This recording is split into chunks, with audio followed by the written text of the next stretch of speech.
నమస్తే. ఇది కథ కాదు జీవితం కార్యక్రమానికి స్వాగతం.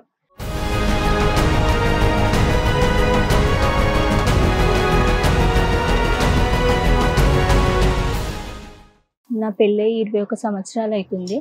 అంటే ఇంట్లోకి వెళ్ళిపోవడం స్టార్ట్ చేస్తుండే మేడం. పెళ్ళి అయినాక 15 రోజులకి ఇట్లా 15 రోజులు వారం రోజులు ఇంట్లోకి వెళ్ళిపోతుండే మేడం. ఎక్కడికి వెళ్తుండే అంటే చెప్పకపోతుండే. ట్రాన్స్జెండర్గా మారిండు మేడం.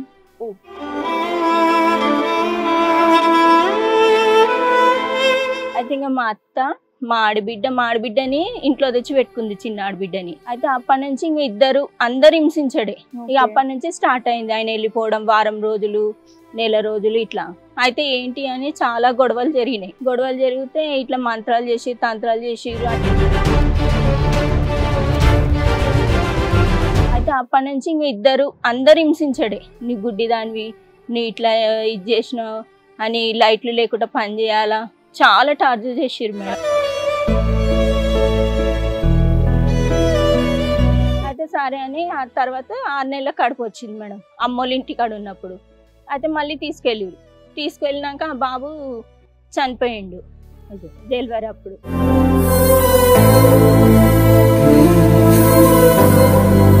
అయితే ఇంకా ఇట్లనే ఈయన వెళ్ళిపోవడము, నేను తింటుంటే మా అత్త తిట్టడం, ఎవరు చేసి పెడతాడు, మీ అమ్మ తానికి కట్నం తెచ్చినావా, చాలా హారాస్మెంట్ ఉంటుండే.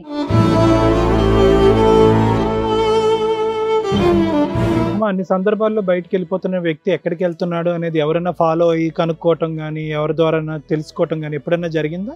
వాళ్ళకి తెలుసు సార్. నేనైతే వాళ్ళకి తెలుసా ఎక్కడికి వెళ్తున్నాడు అనేది మొదటి నుంచి? తెలుసు.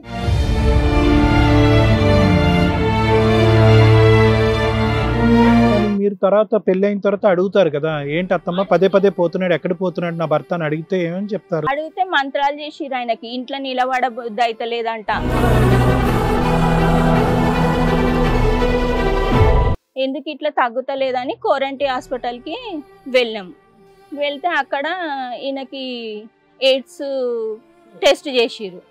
టెస్ట్ చేస్తే ఆయన ఏం చెప్పిండంటే, ఇగో ఈమెకి ఫస్ట్ కొడుకు గుట్టి చనిపోయిండు, అప్పుడు బ్లడ్ ఎక్కిచ్చిరు, ఈమె వల్లనే వచ్చిందని, నా వల్ల వచ్చిందని డాక్టర్కి చెప్పిండు.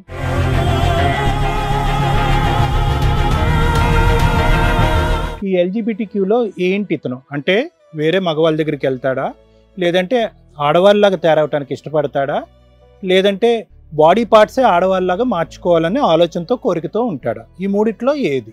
మేము చూసినంత మటుకు అయితే మొత్తం లేడీగానే ఉన్నారు సార్. మీ ఆయన అలా మారుతాడు అంటే నీ దగ్గర ఉన్న ఎవిడెన్స్ ఉన్నాయమ్మా? ఫోటోలు కానీ వీడియోలు కానీ ఉన్నాయి మేడం, చూపించండి.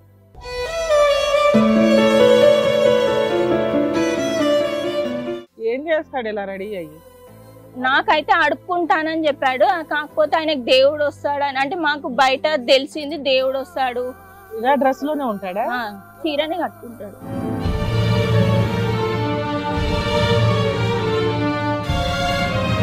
వాళ్ళు ఏమంటారు, ఆయన ఎందుకు అట్లా అయిండో, పో అమ్మా నువ్వు ఉండిపో అని నన్నే బెదిరిస్తున్నారు. కానీ ఎఫ్ఐఆర్ రాసుకోమంటే కూడా రాసుకోలేదు. మా అత్త వాళ్ళు ఇట్లా నన్ను టార్చర్ పెడుతున్నారు, మళ్ళీ ఉండనిస్తలేరు అని కూడా ఇస్తే కూడా వాళ్ళు పట్టించుకోలేదు.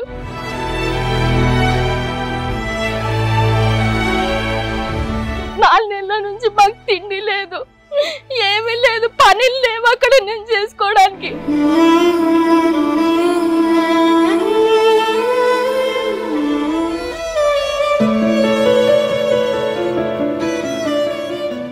ఇది కథ కాదు జీవితం ప్రోగ్రామ్ అందరికంటే ఒక రోజు ముందుగా మీరు చూడాలి అనుకుంటే వెంటనే డౌన్లోడ్ చేయండి హిట్ టీవీ యాప్. ఇందులో మీరు నచ్చే మెచ్చే కంటెంట్ సిద్ధంగా ఉంది. మరి ఇంకెందుకు ఆలస్యం, వెంటనే డౌన్లోడ్ చేసుకోండి హిట్ టీవీ యాప్.